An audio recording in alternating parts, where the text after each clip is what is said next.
येऊ दे, अरे कित्येक जण येऊ दे, पाहते ही स्वामी.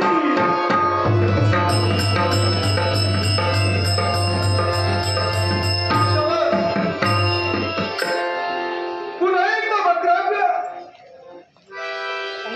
अरे बापरे, महाकाय महाकाय व्यक्तिमत्व आज माझ्या डोळ्यासमोर उभं आहे.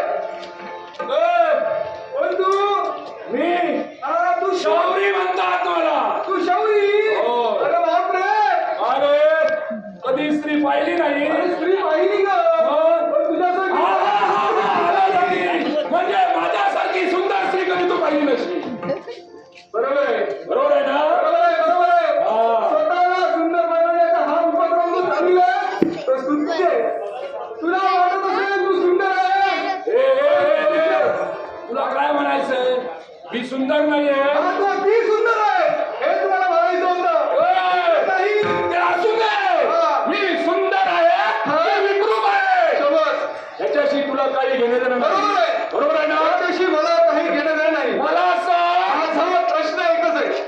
सांग बघू. अरे तुझ्या प्रश्नाची उत्तर देण्याकरता ही शौरी उभी आहे. आता सांगशील तेव्हा विचारेन. सांग, सांग लवकर सांग. भीषणाला मी मारला. भीषणाला आम्ही मारला. पण भीषण इथं कुठे दिसत नाही, तू इथं कशी काय? अरे पांडवांनो, आता म्हणाला भीषणाला आम्ही मारिला. भीषणाला आम्ही मारला. हा. पण तुझं आणि त्याचं नातं काय ते सांग. माझं नि त्याचं नातं. अरे त्या भीषणाची माता मी शौरी. पण त्या शौरी भीषणाची माता तू तू. अरे बापरे, भीषणाची माता तू. मुखातून काढतोयस ना ती जीभ छाडून टाकेन. वर जोडू नकोस. तू आणि तू. अगं मी काय म्हणालो, भीषणाची माता ती तू. हा. मग मला सांग, काय? भीषणाचे पराक्रम संपले, आता तुझे पराक्रम काय जगाला दाखवायला राहिलेस की काय? संपले आणि मोकळी हो. माझे पराक्रम तुम्ही अजून पाहिलं नाही. समजलं ना? तुझ्यासारखा एक पांडव इथे येऊन गेला, त्याने माझे पराक्रम पाहिले. आता जे पाहिलं ते तुला पाहायचं नसेल तर पुनश्च परत जा. नाही गं, मला जमलं नाही ना, ते मी करून दाखविणार आहे म्हणून मी तर माझी अरे मीला नाव असतं. हा मी म्हणजे तो. स्त्रीनं ना जास्त उड्या मारणे लक्षात ठेव. स्त्रीनं वैरत्व कुणाशी घ्यावं त्याला वेदोमर्यादा विश्वामध्ये ठरलेलं आहे. स्त्रीनं जे व्यक्तिमत्व करायचं ठरविलंय, स्वतःच्या आयुष्याचे करायचं ठरविलंय, ते शांत राहावं. अरे स्त्रीला कमी लेखू नको.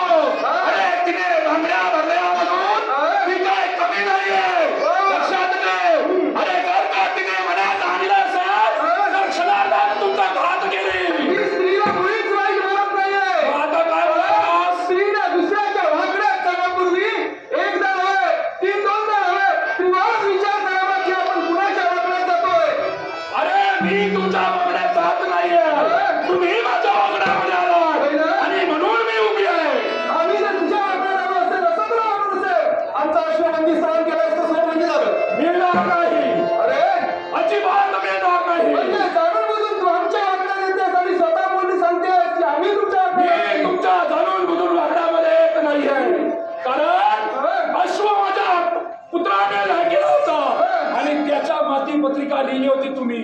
अरे जो कोणी वीर असेल त्या अश्वाला वंदमान करून दाखवा. सर्व ज्ञात आहे. होय ना? सर्व शिव तुम्ही आहे. मग मला सांग, माझ्या पुत्राने तो बंदिवान केला कारण तो शूरवीर होता. होय ना? तो शूरवीर असेल देखील, पण त्या अश्वाच्या मस्तकीची पत्रिका लिहिली होती ती फक्त राजरूपांसाठी होती.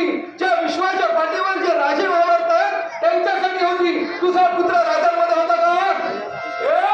तुझा पुत्र राजांकरतांमध्ये पुत्र तुम्ही अरण्याच्या ठिकाणी का सोडिला? तो अश्व अरण्याच्या ठिकाणी गेला होता. अश्वाचा बंदिवान त्यानं केला, त्याचा घात झाला आणि तो अश्वधर त्या अरण्याच्या ठिकाणी गेला, त्यामुळेच आम्ही आणि बंदिवान तोच त्याचा घात झालाय. तसा तुझा घात होऊ नये असं वाटत असेल केला